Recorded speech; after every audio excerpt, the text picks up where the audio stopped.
भी जा रहे हैं, क्या चल रहा है पार्टी का? अभी भारतीय जनता पार्टी की राष्ट्रीय परिषद, जिसमें देश के चुनिंदा कार्यकर्ता जनप्रतिनिधि वो इकट्ठे होते हैं एक नियमित अंतराल में, 17 और 18 को दिल्ली में संपन्न हुई।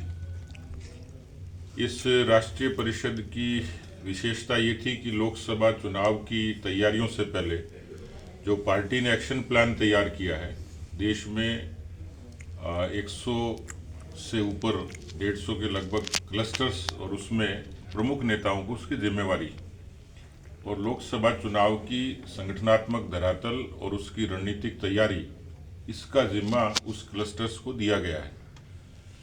विशेष बात ये थी कि बहुत उत्साह और ओज के साथ में, खासतौर पर प्रधानमंत्री जी का जो भाषण था बहुत ही ऊर्जापूर्ण था और इस संकल्प के साथ ये कार्य समिति पूरी हुई थी, जिसमें 370 की सीटों का लक्ष्य खुद प्रधानमंत्री जी ने और एनडीए को 400।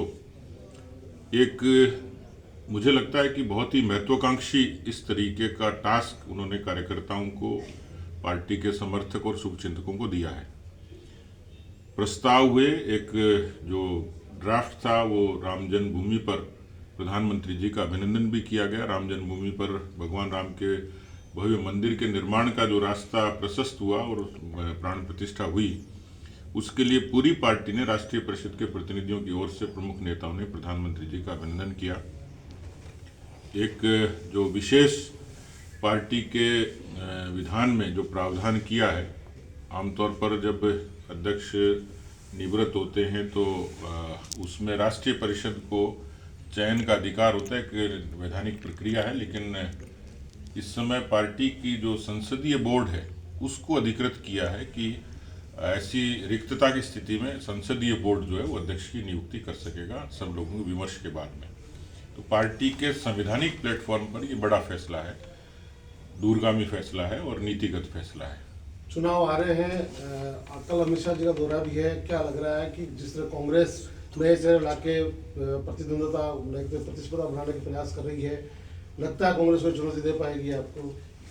देखिए, कांग्रेस डिवाइडेड हाउस है और मुझे लगता है कि जो कांग्रेस की रणनीति में जो विसंगतियां हैं, नेतृत्व की जो कमी है, मुद्दों की जो दिशाहीनता है, वो प्रमाणित होती है कि राहुल गांधी ऐसे समय में यात्रा करते हैं जब उसकी प्रासंगिकता नहीं होती है। आप यदि इसको देखेंगे तो मोदी जी ने पिछले दिनों एक धार्मिक यात्रा करी, वो करी उन्होंने सुदूर दक्षिण में, जहां लगभग 125 सीटें हैं। राहुल गांधी वहां यात्रा करें जहां 25 सीटें हैं। तो नीति की साम्यता भी नहीं है और दूरदृष्टि भी नहीं है। और जिस तरीके से कांग्रेस के खेमे में खलबली है, अंतर्कलह अभी भी बरकरार है, और खास तौर पर उत्तर भारत के प्रांतों में जिस तरीके से उनमें विग्रह हुआ और नेताओं के बीच में एक जो बेचैनी और असमंजस है, एक असुरक्षा है, तो मुझे लगता है कि नेतृत्व विहीन कांग्रेस, मुद्दा विहीन कांग्रेस, दिशा विहीन कांग्रेस, दिशाहीन कांग्रेस, वो भारतीय जनता पार्टी और एनडीए का मुकाबला कर पाएगी, इसमें संशय है।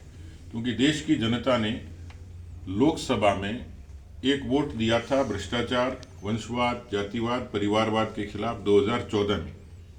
19 में वोट था भरोसे का, और अब जो वोट होगा वो होगा भविष्य का। और प्रधानमंत्री जी ने जो विकसित भारत का जो संकल्प दिया है, जिसकी जो थीम दी राष्ट्रीय परिषद में थी 2047 में 100 वर्ष हमारे आज़ादी के होंगे, उस समय भारत दुनिया की तीसरी बड़ी अर्थव्यवस्था बने, विकसित देश बने और हर तरीके से सर्वांगीण समग्र विकास। तो इस राष्ट्रीय परिषद में भी ये संकल्प साफ तौर पर दिखता था कि मोदी जी देश की जरूरत हैं और तीसरी बार वो निश्चित रूप से बनेंगे, और तीसरी बार बनेंगे तो देश की, दुनिया की देश तीसरी बड़ी अर्थव्यवस्था बनेगा। तो मुझे नहीं लगता कि किसी तरीके से जो पार्टी आज धरातल पर, भारतीय जनता पार्टी जिस तरीके से तैयार और तत्पर है, जो कवायद कल शुरू हो जाएगी। माननीय अमित शाह जी क्लस्टर्स की मीटिंग के लिए कल पधार रहे हैं और बीकानेर से इसका आगाज होगा। कल हमारी जो चुनाव की प्रबंधन समिति है, तीनों लोकसभा की, बीकानेर, गंगानगर और चूरू, ये 3 क्लस्टर में 3 लोकसभा हैं, तो उसका एक शुरुआत हो जाएगी। उसके बाद उनका उदयपुर और जयपुर भी कार्यक्रम है। तो मुझे लगता है कि भारतीय जनता पार्टी ने तो आधा रास्ता जीत का तय कर लिया, कांग्रेस की दिशा भी कहीं दिखती नहीं। सर, कांग्रेस के कल राष्ट्रीय प्रवक्ता ज्योति मुखी उसने कहा कि जिस तरीके से भारतीय जनता पार्टी के अंदर कांग्रेस नेताओं को लिया जा रहा है, ऐसा लग रहा है कि जो पुराने नेता थे उनको परे किया जा रहा है, पार्टी के नेताओं को उस लायक नहीं समझा जा रहा है, इसलिए हमारे से नेता लेके पार्टी काम कर रही है। आज महेंद्रजीत मालवीय के साथ ज्वाइन करने की सूचना आ रही है। आपको लगता है कहीं ना कहीं बीजेपी के मूल कार्यकर्ता या नेताओं के लिए भी ये नुकसान का विषय है? देखिए, भारतीय जनता पार्टी जनसंघ किसी जमाने में कैडर बेस्ड पार्टी थी और आज कैडर बेस्ड मासेज की पार्टी है।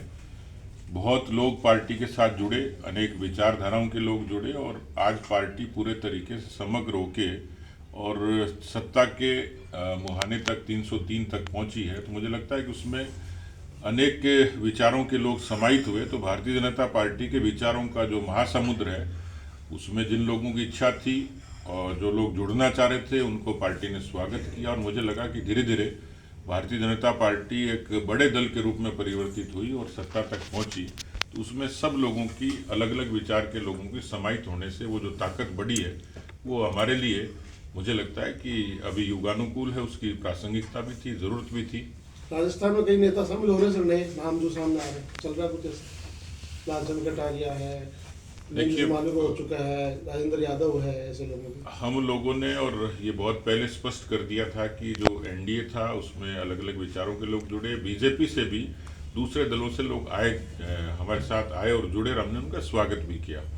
भविष्य में अलग अलग प्रदेशों में भी और राजस्थान में भी बहुत सारे लोग पार्टी से नीचे के स्तर पे जुड़े और पार्टी ने भी कहा है कि दूसरे विचार के लोग भले ही ग्राम पंचायत में जुड़े, भले ही उपखंड में जुड़े, भले ही लोकसभा विधानसभा क्षेत्रों में जुड़े, उनका हम लोग स्वागत करेंगे। पार्टी ने इस चीज़ को स्वीकार भी किया है कि जो पार्टी से उदारता से जुड़ना चाहे, हम उसका स्वागत करेंगे। सर, अब सतीश पूनिया अपने आप कहाँ देखते हैं? क्या फिर से राजनीति में क्या कुछ? मैं पार्टी का बरसों बरस से समर्पित कार्यकर्ता हूं और किसी भी भूमिका में काम करने के लिए तत्पर रहता हूं पार्टी के आदेशों के अनुरूप। इसलिए हम पार्टी के लिए 24 घंटे 365 दिन समर्पित कार्यकर्ता हैं और खुशी होती है कि पार्टी का विचार आगे बढ़ रहा है और उस विचार से बनी हुई सरकार जो है वो देश के मुद्दों पर प्राथमिकता से काम करती है मोदी जी के नेतृत्व में। तो हमारे जैसे कार्यकर्ताओं को खुशी होती है कि हम सब लोग पार्टी के विचार के लिए मजबूती से किसी भी भूमिका में काम कर रहे हैं। शीर्ष नेतृत्व तो कहेगा चुनाव ही लड़ेंगे। देखिए, चुनाव लड़ना, संगठन में काम करना और किस भूमिका में काम करना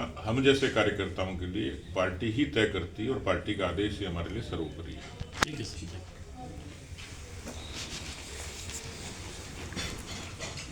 कल तो अमित शाह जी का तूफान ही हो रहा है।